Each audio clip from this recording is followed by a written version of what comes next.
السلام عليكم ورحمة الله. معكم من قناة منى للوصفات. اليوم غنقدم معكم واحد الوصفة اللي هي زوينة بزاف، اللي كتلون الشعر بلون بني وكتغطي اللون الابيض اي الشيب، كتغطيه بواحد اللون اللي هو زوين. هاد الوصفة سهلة بزاف، ما كتحتاجش منا شي مجهود او شي وصفات شي بزاف ديال الخلطات. عندنا الكاكاو المر، وعندنا القهوة سريعة الذوبان اللي هي نيسكافيه، وعندنا الحنة تكون خاصة بالشعر ماشي ديال الجسم تاع الشعر. وعندنا حامضة، عصير ديال حامضة، وعندنا واحد شوية ديال زيت الزيتون. ساهلة الوصفة بزاف. كناخدو الحنة كنديروها هنا، الحنة على حسب الطول ديال الشعر.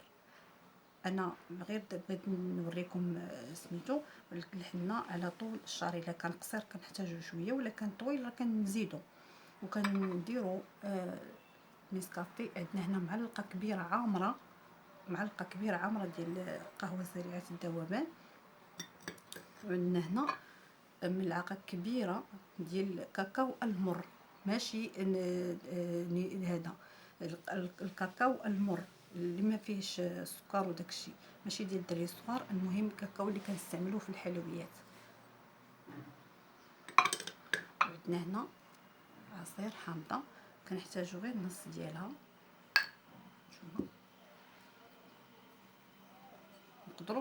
نقدروا نخلطوا بالماء.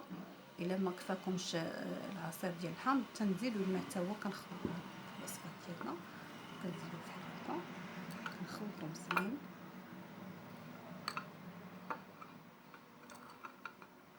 بحال هكا.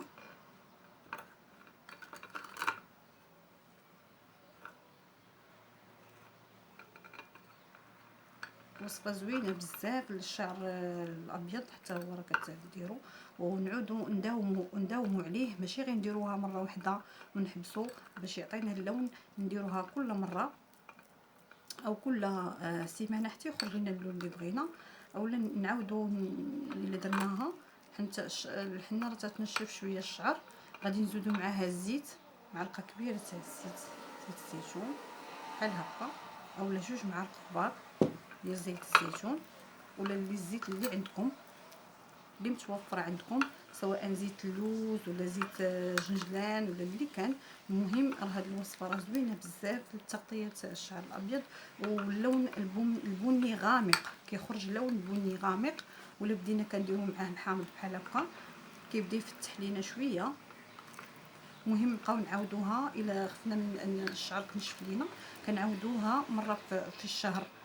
راها مزيانه، ماشي بحال الصباغه اللي كنعرفوها اللي كتباع كيماويه، هي راه كتصبغ لينا دغيا.